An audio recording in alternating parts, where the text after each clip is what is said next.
एक साधं गणित जरा सांगायचं म्हटलं तर आता या गुरुपौर्णिमेपासून हे तर 20 दिवस पुढचे जे आहेत हा सगळा दीक्षेचा काल आहे, कालावधी आहे. कसा कालावधी आहे? दीक्षेचा कालावधी. आता जीवनामध्ये दीक्षेचं गरज काय किंवा महत्त्व काय?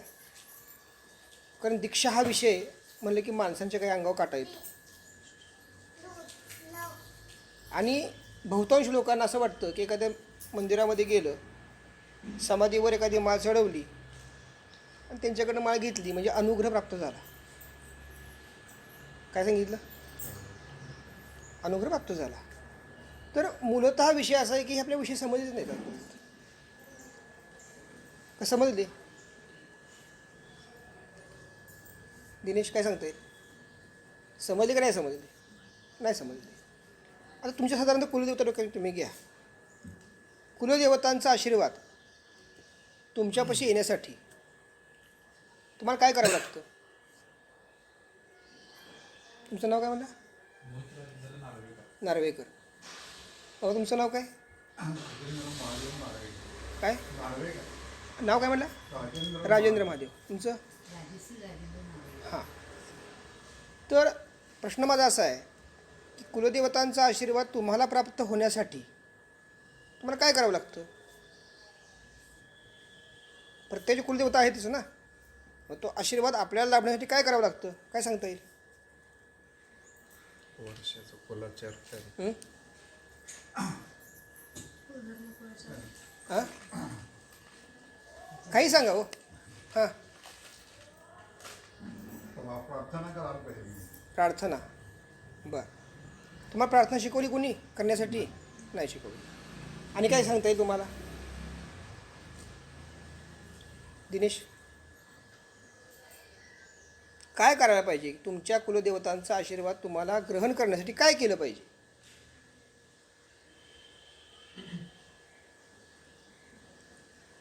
साधं गणित. हां बोला. पूजा करायला पाहिजे. कोणाची? कुलदेवता. हां.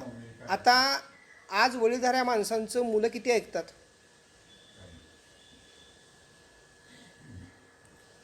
प्रश्न काय सांगितला? वडीलधाऱ्या माणसांचं मुलं किती ऐकतात? किंवा आज एक ओटी भरायला सांगितली आपण, तर ओटीमध्ये तुम्ही जरा गहू किंवा तांदूळ वापरता, म्हणजे प्रमाण किती असतं? हां, मूठभर असतं. एक मूठ ओंजळ. ओंजळ ही अशी आहे, दोन हातांचा एकत्र स्पर्श झाला की ओंजळ तयार होती. आणि एक मूठ जे आहे म्हणजे एका हाताच्या मध्ये जे काय बसेल धान्य त्याला मूठ म्हणतो आपण. वास्तविक एक मूठसुद्धा किंवा एक ओंजळसुद्धा देवी घेत नाही. तुम्ही त्या प्रित्यर्थ सद्भावनेनं ती ओटी त्या मंदिरासमोर किंवा त्या मूर्तीसमोर अर्पण करण्याचा तो विधी आहे. अशा विधीमध्ये किती पसा येतात नार्वेकर? आहे का माहीत? 3 पसा म्हणजे एक ओटी. किती पसा? एक उत्पत्ती, एक स्थिती आणि एक लय, म्हणजे 3 पसा. 3 पसा म्हणजे एक ओटी. त्या ओटीमध्ये नारळ, हळद, कुंकू वगैरेच्या पुड्यामुळे आपण सत्यनारायण पुडा वापरायला सांगतो. कष्टाची दहन म्हणून आपण 5 किंवा 11 रुपये वापरायला सांगतो. खवची 2 पानं, सुपारी, जी काय आपलं साहित्य आहे तेवढं साहित्य घ्यायचं आणि ओटी भरायची. आता देवीची ओटी आणि सवासनं ओटी फरक काय सांगता येईल? किती कुटुंबामध्ये स्त्रिया नवऱ्याला नमस्कार करतात पती या नावाने? हां, आणि किती कुटुंबात उठल्यापासून संध्याकाळपर्यंत नवऱ्याचं टक्कल पडेपर्यंत तुम्हाला काही कळत नाही, तुम्हाला काही येत नाही. तुमच्या घरामध्ये जो वास्तुपुरुष आहे तो म्हणतो तथास्तु. काय म्हणतो? म्हणजे बाबांना काही येत नाही हे मुलांना सांगावं लागत नाही. बाबांना सगळं येत असतं, पण वास्तुपुरुषाच्या ठिकाणी वलय काय फिरली? तुम्हाला काही येत नाही. का ते म्हणतात तिला काही येत नाही. दोन्हीपैकी एक. ही तुमची जी निगेटिव्ह वलय तयार झालीत ना, ही निवारण करण्यासाठी त्या ओटीचा वापर त्या देवतेमार्फत केला जातो. सगळं सायन्स आहे. आता साधा डोक्यात तुम्ही गणित घ्या. मी काल सांगितलं होतं, काल मला फोन कोणी केला, तुम्ही केला होता का? हां, मी काल काय सांगितलं होतं की येताना प्रत्येकाचा पान सुपारी नारळ विडा पाहिजे. तुमचे प्रत्येक वेळी चढले का? चढले का नाही चढले? नाही चढले. का नाही चढले? कारण आपल्या मनामध्ये अशी भावना असती, काहीतरी अर्पण केलं म्हणजे देवाला मिळतं. भावना काय? माहेरी तुम्ही जर गेला आणि आई म्हणली यावर्षी पीस काय मिळणार नाही, साडी तर नाहीच नाही, पीससुद्धा मिळणार नाही, साखर खाऊन जा. ती लेक काय म्हणल? एकतर आई बदलली म्हणल, भावाच्या अंडर गेली म्हणल, आईचं काही चालत नाही म्हणल. का तर पीस हे काय आहे? पीस पाहिजे म्हणजे पिसाची तिथे ओटी भरती असं हे शिलाई करून ब्लाऊज घालते असं नव्हे, भावना द्या मागची. तसं आपण भगवंतापाशी येताना बाबा आपली भावना काय पाहिजे? मी जे पाप पुण्यानं काय कमवते त्यातला काही वाटा तुला मी अर्पण करतो. काय भावना पाहिजे? काही वाटा मी अर्पण करतो. आज तुम्ही करवीर निवासीतनं माझ्यापाशी आलाय. कुठनं आलाय? करवीर निवासिनीतनं आलाय. करवीर निवासिनी संपूर्ण करवीर नगरीला सुजलाम सुफलाम त्याने केले. पण तुमची मानसिकता झाली काय? नारळ घेऊन अर्पण करायची. आमचं जे दृष्टी आहे ना, मी मगाशी दीपकांना म्हणलं की विडा ठेवला कसा ते बघा, कारण तोच कुलधर्म आहे. काय सांगितलं? कुलधर्म म्हणजे काय आहे? सद्भावनेने केलेला विधी. 2 पानं, एक सुपारी तुम्ही जरी ठेवलं, एक श्रीफळ ठेवलं आणि ऐच्छिक तुमची दक्षिणा जी काय तुम्हाला दिलेली असेल ती ठेवली, हा कुलधर्म झाला. काय सांगितलं? अहो भात शिजला का बघायला, संपळा भात चापसावा लागत नाही. एक शीज घ्यायचं असं करायचं. बायकाला माहीत आहे बघा, लाईच करतं. भात शिजला तर कणी राहिलेली आहे त्या भातामध्ये. तसं आम्हाला तुमच्या एका येण्यानं, तुमच्या आचरणानं तुमच्यामध्ये पॉझिटिव्ह वलय किती, निगेटिव्ह वलय किती, समजतं. काय सांगितलं? आपण म्हणतो अतिथी देवो भव. काय म्हणतो? अतिथी देवो भव म्हणजे काय हो? चित्रात माहिती आहे? नाही नाही नाही, तिथी न बघता येणारा अतिथी.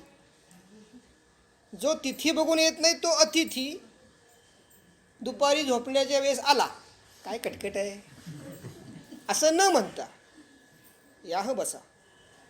माझ्या घरी आलेला आहात, कारण जो येतो तो काहीतरी द्यायला किंवा काहीतरी घ्यायला येत असतो. तुमची जी ऋणबंध जोडतात ना, काहीतरी त्याला कारण असतात. विनाकारण कोण कोणापाशी जात नाही. पण ते कारण जर शोधून तुम्ही काढलं आणि त्या कारणातून तुम्ही जर काय काढलं, पॉझिटिव्ह असेल तर आनंद आहे, निगेटिव्ह असेल तर ते पॉझिटिव्हमध्ये कन्वर्ट झालं पाहिजे. समजते का? हे जर तुमच्याकडनं झालं नाही तर सुख शांती समाधानात अडथळे तयार होतात. म्हणून पहिली पद्धत कुठली सांगितली आपण? विडा मांडणे. आणि हे जे काय आहे हे सगळे औपचार आहेत. काय आहेत हे? औपचार आहेत. गोरक्षनाथांना सांगितलं होतं, त्या बिचारीनं डोळा काढून दिला, एका मिनिटात काढून दिला गोरक्षनाथांनी. आपण विडा चढवताना सुद्धा विचार किती करतो? 20 रुपये नारळ आहे, महाग किती आहे? 40 रुपये 2 नंबरनं कमवल्याशिवाय तुम्ही 20 रुपये देऊ शकत नाही देवाला. आम्हाला सिद्धांत आहे. काय सिद्धांत आहे? 40 रुपये 2 नंबरनं कमवल्याशिवाय तुम्ही देवाला 20 रुपये देऊ शकत नाही. आज मुलांना संगोपन करण्यासाठी आईवडिलांना 19-20 केल्याशिवाय ते मुलांना संगोपन त्याचं करू शकत नाहीत. काय सांगितलं? अहो सध्या चहा तुम्हाला प्यायचा असेल तर तो काढवावा लागतो, उकळावा लागतो, गाळावा लागतो. आणि मग तो कपामध्ये येतो. मग एखाद्याचं जीवन जर उभं करायचं असेल तर त्याला तापवाव किती लागेल? ते तापवणं म्हणजे दीक्षा. काय सांगितलं? पहिली दीक्षा ही उपासना दीक्षा आहे. आज तुम्ही जे काही देवाचं करताय तर तुम्हाला काहीच ज्ञान नाही आणि तुमच्या घरचे देवता जागृत नाहीत. ते तुम्हालाही माहीत आहे की देवता जागृत नाहीत. ते फक्त तुम्हाला काय माहीत आहे, वाडवडिलांनी ठेवलं आहे, आपण पण ठेवायचं. एक कोणाला देवासाठी. जितकं उठल्यापासून प्रेम टी व्हीवर असेल तितकं देवावर नाही. का तो मेसेज काय टाकत नाही, तो कॉल काय करत नाही. बरोबर ना दिनेश? कॉल कोण करते? मित्रमैत्रिणी. का देव करतोय? वास्तविक परमेश्वर हा 24 तास तुमचं रक्षण करत असतो, पण मग जाणीव त्याची नाही आहे. का जाणीव नाही आहे? तर आपले संपूर्ण शरीर जे आहे हे गेंड्याच्या कातड्याचं झालेलं आहे. कसं झालं? गेंड्याच्या कातड्याचं म्हणजे 3 हाका मारल्याशिवाय ऐकू येत नाही आपल्याला. इतकं एखाद्या विषयामध्ये आपण उतरलेलं असतो. म्हणजे लहानपणी एखादी वस्तू घेताना आपण ती कशी करतो की आपल्याला पाहिजे म्हणून पळत पळत घेतो. लहानपणी बघा मुलांचं. आणि मोठेपणी ती वस्तू तिथं पडलेली असते पण घ्यायला कंटाळा येतो. काय सांगितलं? लहानपणीची अवस्था काय? पळत घेतो. आणि मोठेपणी काय करतो? पडलेली वस्तू आहे, कुणीतरी हात लावायचा. चंचल मन स्थिर नोहे उपजवी घडी घडी अपाया. काय कळलं? ते बंद करा, तर बंद कर, पाणी भरलेलं आहे. चंचल मन स्थिर नोहे उपजवी घडी घडी अपाया. म्हणजे काय?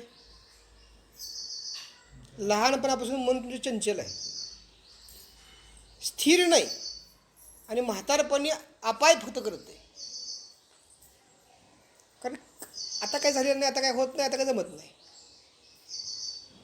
आणि लहानपणी पळून काही मिळत नाही. काय सांगितलं? लहानपणी पळून काय मिळतंय का? आणि म्हातारपणी आता काय होत नाही. हो, संपला विषय आमचा. म्हणजे आतली जी तुमची चैतन्य आहे याची तुम्हाला जाणीवच नाही. काय सांगतोय दिनेश? चैतन्याची जाणीव होणं म्हणजे दीक्षा. तुमची मी कामं करावीत असं तुम्हाला वाटतं का नाही? किंवा देवानं कामं करावीत असं मला वाटतं. मी म्हणतो का तुमची कामं करावीत? हे तुम्ही कुठं काय सिक्युरिटी बॉन्ड मला लिहून ते काय दिलं आहे का? हां, तुमची मुलं तुमची कामं करत नाहीत, बरोबर ना? आणि मुलांची कामं एवढी करत नाहीत. मग गुरुनी किंवा देवतांनी तुमची कामं का करावीत? दिनेश, प्रश्न बरोबर आहे ना माझा? गणेश, तुम्ही काय म्हणता? माझं एवढं काम करा, तुम्हाला विसरणार नाही. लबाड तुम्ही माणसं. हां, काम झालं की बघा, मी म्हणता विसरणार नाही. परमेश्वराला विसरणारी सगळी जत्रा आहे, म्हणून तर मनुष्य असा पद्धतीने अवस्थेमध्ये. तुम्ही जर तुमच्या कुलदेवताला विसरला नसता तर डोळे बंद करून गेल्या तुमची आज कामं झाली असती. तुम्ही प्रत्येक विसरतच आलाय. आणि तुमचं प्रेम स्थिर नाही आहे, अस्थिर आहे. आज घोड्यावर, उद्या गाढवावर. काय स्थिर आहे? दिनेश, तुझं प्रेम माझ्यावर किती सांग बरं मला तू? हां, काम आहे तसं मे ना महा. किती प्रेम आहे? कामापुरतंच प्रेम. का 100% प्रेम आहे? नाही आहे. 100% प्रेम असतं तर मी जे सांगेल ते तू फॉलोच केलं असतंस. लक्षात आलं का? मी तुला फॉलो करतो का तू मला फॉलो करतोयस? गणेश, आपण कुणाचं ऐकतोय? गुरूंचं ऐकतोय, गुरु आपला ऐकतायत. म्हणून शब्द तुझा असा आला की उद्या प्रतिमध्ये येत आहे का? थांबा. म्हणजे मी पुन्हा विचार करतो आणि येतो. प्रतिमा मी येणार नाही का? उद्या येऊ शकत नाही. कसली कामं माझ्या मागा लागलीत? कामाने भरलंय मला. बाळा, प्रतिमा ही भांडा आहे. काय आहे? त्यात जे भरायचे चैतन्य, त्याला दीक्षा गरजेची आहे. आणि दीक्षा नुसती घेऊन उपयोग नाही करता, मंत्रशी उपासना केली पाहिजे. आणि आज मी तिला, तुम्ही ज्याला ह्याच्यावर माळ ठेवून म्हणता दीक्षा घेणं, ती दीक्षा होत नाही, ते लाटणं होतं. पूर्वीच्या काळात म्हशीच्या गळ्यात लोटणा घातला यायचा. का? तर ती पळू नये म्हणून. म्हणजे पळाली तर ती काय होणार? मालकाला सापडणार नाही म्हणून लोढणा असायच्या गळ्यात, मग गाईंच्या म्हशींच्या गळ्यात. तसं तुमच्या गळ्यात लोढणा म्हणजे काय? ते पिंडीवरची किंवा त्या समाधीवरची माळ. म्हणजे दीक्षा घेतली बघा, माळ घेतली, अनुग्रह घेतलेला आहे. पूर्ण आयुष्यात कधी तिथे महाराज भेटले का आजपर्यंत? ते ज्यांचा अनुग्रह घेतला ते कधी म्हणाले का बाळा तू कसा आहेस? आणि तुम्हाला माहीत नाही ते मी काय करता येते, दाखवायचं फक्त. ओम नमः शिवाय. लक्षात आलं का? अनुग्रहाचा अर्थ काय माहिती तुम्हाला? ज्या देवताच्याकडून तुम्ही अनुग्रह घेतलाय त्याची प्रचिती येणं म्हणजे अनुग्रह. काय सांगितलं? ज्या देवतेचा तुम्ही अनुग्रह घेतलाय त्याची प्रचिती येणं म्हणजे अनुग्रह. दिव्यत्वाची जेत प्रचिती तेथे कर माझी जुळती. काय सांगितलं? दिनेश काय सांगितलं? वर्ण गेलं. दिव्यत्वाची जेत प्रचिती तेथे कर माझी जुळती. तुम्हाला नमस्कार करायला सांगायला लागणार, तुम्ही ऑटोमॅटिक नमस्कार करणार. का? अनुग्रह मिळाल्यानंतर. आणि अनुग्रह देतं कोण? ज्या तुम्ही गुरूंच्या नावानं अनुग्रह घेताय ती गुरुदेवता तुमच्या समोर येऊन उभी राहिली पाहिजे. जिवंत अथवा मृत. जिवंत अथवा मृत. तुमच्यासमोर ती उभी राहिली आणि म्हणली बाळ तू माझा आहेस, की तो अनुग्रह झाला. काय सांगितलं? बघा, या सगळे हे सगळे जे विषय आहेत, तुम्ही कुठलाही आजार घ्या, कुठलाही आजार हा बॉडीमध्ये येताना तुम्हाला दिसत नाही, आल्यानंतर जाणीव होती. ताप आला तुम्हाला जाणीव होती, पण 5 फूट अंतराच्या माणसाला कळणार नाही की तुम्हाला काय झालं ते. लक्षात आलं का? अंतर्दृष्टी तुमची जेव्हा जागृत होईल, बाकी काय सांगतोय मी? अंतर्दृष्टी तुमची जेव्हा जागृत होईल तेव्हा दीक्षा सिद्ध होतात. बाह्यदृष्टीने तुम्ही जे करताय त्याला खेळ म्हणतात. काय म्हणतात? आणि पहिल्यांदा तुम्हाला खेळ खेळायला लावायचे, विटी दांडू, गोट्या. लक्षात आलं का? आणि त्या खेळात तुम्ही उतरल्यानंतर मग तुमची अंतर्दृष्टी जागृत करायची. हे गुरूंचं काम असतं. आणि तिथं तुम्ही जर नाही म्हणला थांबवायचं तुम्हाला. आणि ती सुरुवात कुठून आहे? विड्यापासून. एक पानाचा विडा चढवताना तुमच्या जर भावना अशा असतील भगवंत हे मानून घे गोड, तर तुमची कामं फास्ट होणार. आणि तुम्ही म्हणला 20 रुपये गेले, विडा मांडला ना, 20 रुपये पाण्यात गेले, उमराजला गेलो, 1000 रुपये पेट्रोलला गेले. तो म्हणतो तुम्ही कच्चं भडकं आहे. चित्रात ते बरोबर आहे वाक्य माझं. पहिल्यांदा वाक्य असं किती वेळा येऊ? माझ्याकडे येताना पहिल्यांदा तुम्ही कसं येता? एसटीने येता. त्यांची ऐपत नाही, त्यांची पहिल्यांदा काही कंडिशन आहे दीपक, एसटीने येता.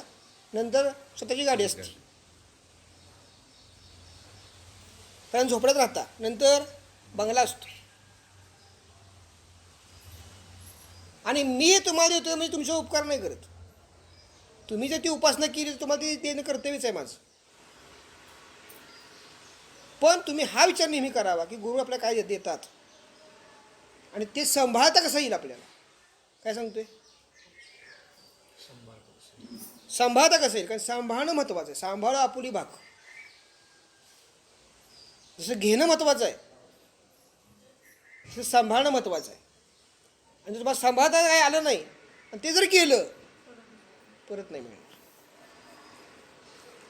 त्यामुळे घेणं जितकं महत्त्वाचं त्या पुढं सांभाळणं महत्त्वाचं आहे. आणि सगळ्यात महत्त्वाचं जर काय असेल तर आयुष्यातून गुरु करावा, हां जिवंत करावा. नाही तर तुम्ही गुरु गुरु फिरत बसणार मांजरासारखं. मांजर कुत्रं काय करतं माहिती आहे का? स्वतःची शिफ्टी स्वतः दाबत बसतं. तर मित्रमैत्रिणी कोणी भेटली नाहीत का नाही कुत्र्या मांजऱ्याला? आपली शिफ्टी तर आपण गोर गोर गोर गोर गोर गोर 84चा गाव भाऊ हिंडूनी भागल ते बाय.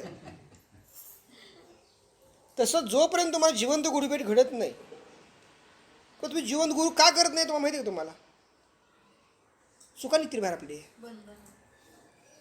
आपल्या चुका काढणं कसं आहे, आपल्याला चूक काढली आवडत नाही. दीपक काय आवडत नाही आपल्याला? बघा तुम्ही मुलांना वडिलांनी चूक काढलेली आवडती का? लिकीला आईने चूक काढलेली आवडती का? आवडत नाही चुका काढलेल्या. गुरुमार्ग उलटा आहे, चुकाच दाखवणार. काय सांगते?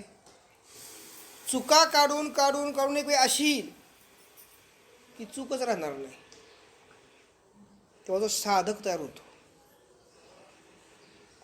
साधक तयार होणं म्हणजे काय? किती तुम्ही चुका काढणार काढून काढून. आता समजा विडा मांडताना तुम्ही चुकलाच नाही, आरती करताना तुम्ही चुकलाच नाही, साधना करताना चुकलाच नाही, गुरु काय करणार आहेत? चुकेपर्यंत मग शिकवणार ना ते. पण चांगल्या बोलतील वाईट बोलतील काय करतील वाटेल ते करतील चुकेपर्यंत. पण तुमची एकदा चूक तुम्हाला समजली ही चूक माझी होते आणि सुधारणा तुम्ही करून घेतली. या पुढची स्टेज अशी आहे, तुम्ही गुरूंच्या जवळ जाल. अंतःकरणातनं काय व्हाल? जवळ जाल.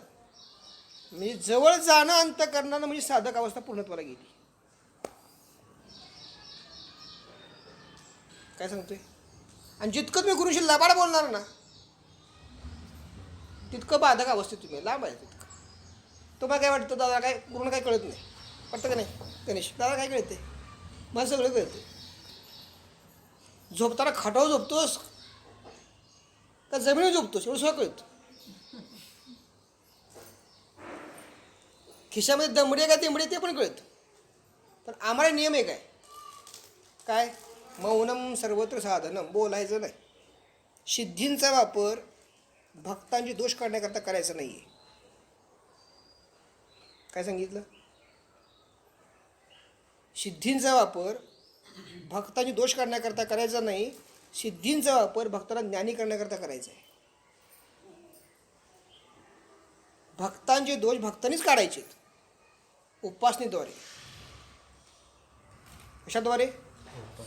तुम्ही जर उपासनेला दृढ चालवत गेला तर तुमचे दोष तुम्हाला समजतील, निवारण होतील. त्यातून तुम्हाला जेव्हा ज्ञान कमी पडेल तेव्हा सिद्धींच्या वापराने ते ज्ञान तुम्हाला प्राप्त करून द्यायचे. समजलं का? तुमची विचारधारणा अशी आहे गणेश की माझं घर व्हावं, पण माझी विचारधारणा अशी असते की तुझ्या माध्यमातून आणखी 100 लोकांचं घर उभं राहावं. तुझ्या माध्यमातून 100 लोकांचं घर कधी उभं राहील? तू गुरुमागे उतरलास तर राहील. म्हणजे तू सिद्ध होणार त्या पाठमध्ये. लक्षात आलं का? साधक नुसतं म्हणून काय फायदा नाही. सिद्धावस्थेत गेलं पाहिजे. सिद्धावस्थेत जाणं म्हणजे अनुग्रह. काय कळते? अहो बाबा, आता बाबा विचारा, मुलांना हँडल करणं आता अवघड झाले. आपण जन्माला घातलेल्या मुलांना हँडल करणं आपल्याला माता पित्यांना आता अवघड झाले. आणि मी संसारात दुनियेची मुलं मला हँडल करतोय. हे कशामुळं? योग्य वेळी योग्य गुरु मार्गदर्शन मिळालं. आणि गुरुच्या आपण जेव्हा डोकं टेकतो तेव्हा मान आपण वाकवलेली असती. मान हा विषय डोक्यात ठेवायचा नाही. मान अपमान हा गुरुमार्गात चालत नाही. अर्पण केले देत. नुसतं म्हणायचं नाही अपराधास्तव जरी गुरुनाथा, नुसतं म्हणायचं. आहे नुसतं ते दत्तगुरूंचं दंड मार अमुक कर तमुक कर म्हणायचं नुसतं. प्रत्यक्ष वेळ आली की पळून जायचं. तो मी नव्हेच है ना. शेवटी ना शांत हो श्री गुरुदत्त मम चित्त क्षमी आता, त्यामध्ये ते दिलेलं आहे. जरी माझा अपराध झाला तरी मला तू त्रास दे, हे मला दाखवून दे, मला मला माफ कर, अमुक कर तमुक कर, हे म्हणायचं. आणि गुरु भेट प्रत्यक्ष झाली काय डेंजर गुरु आहेत. हा अहो माझ्यासारख्या माध्यमाला जर तुम्ही घाबरत असाल तर प्रत्यक्ष चैतन्याला तुम्ही काय कराल.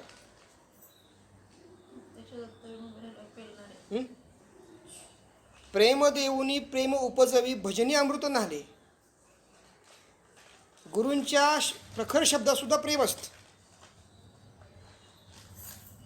ते प्रेम जर तुम्हाला समजलं तर तुमचं जीवन काय होईल, सुवर्णमय होईल. आणि डोक्यात एक गणित घ्या दिनेश, आई वडिलांनी जन्म दिला, निसर्ग परतवे, त्यांचं काम संपलं. कर्म तुमच्या हातात आहे. म्हणून लग्न, मुलं बाळ, तुमचा प्रपंच आईवडील काही करू शकत नाहीत. तुमच्या हिता असली मंगला तर मिळणार, नाहीतर नुसता जरा मला. आणि इथं आणण्याचं काम जर कमी पडलं तर भगवंताकडून तुम्ही ते मागून घ्यायचे. लक्षात आलं का.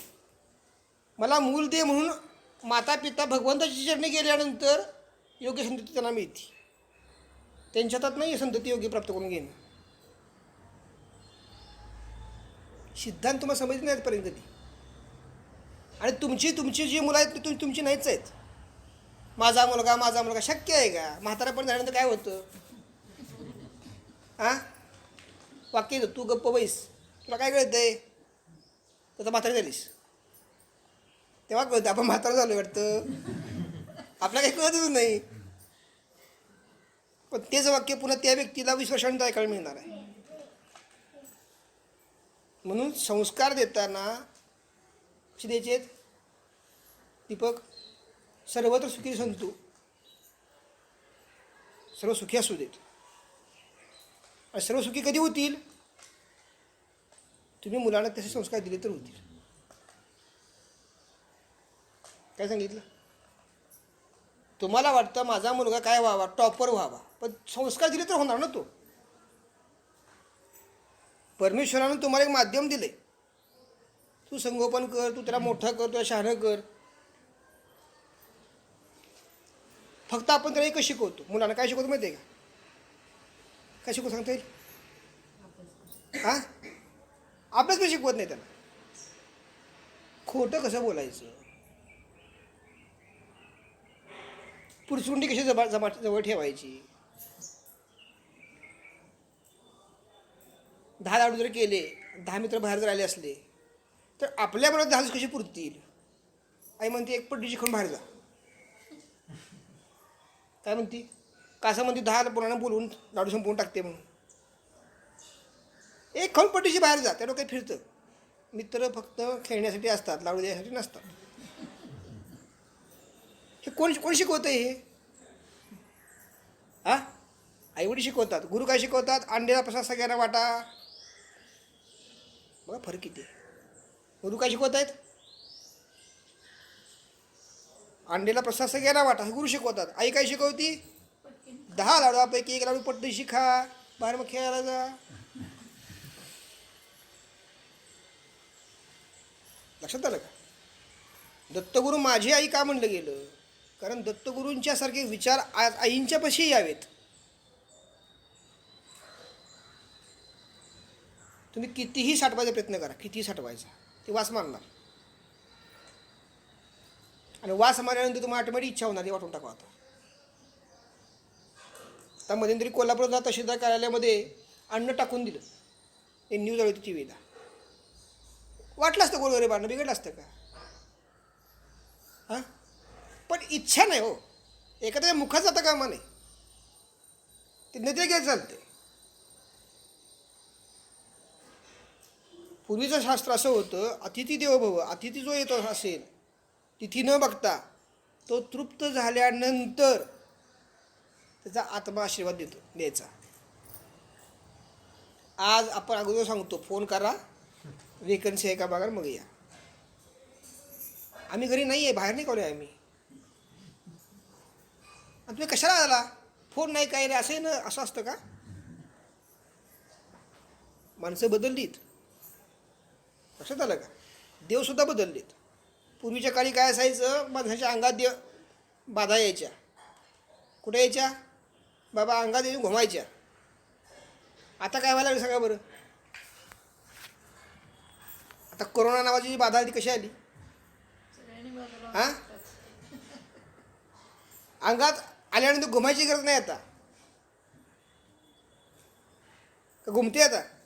मग अंग घुमत नाही, सगळं घर घुमते. बाधा काय सूक्ष्म झाल्या, बाधा काय झाल्या? सूक्ष्म झाल्या. जसं पूर्वी मच्छरची अगरबत्ती होती, कसवा छाप, ती आता तुम्ही जर लावली तर मच्छर तुमच्या मांडीवर बसतील. कारण तिचं विष जे आहे ते त्या मच्छरला काय झालं? टॉनिक झालं. त्यामुळे ते अगरबत्ती बदलली आणि स्ट्रॉंग त्यात विष घातली. त्यांना माणसाच्या नाकात गेल्यानंतर माणसाला आजार होतील, पण मच्छरला काय व्हायला तयार नाही. म्हणून म्हणजे बाधा काय झाल्या? सूक्ष्म झाल्या. आता अशा कंडिशन्सला गुरुमार्गाशिवाय पर्याय नाही. काय सांगतोय?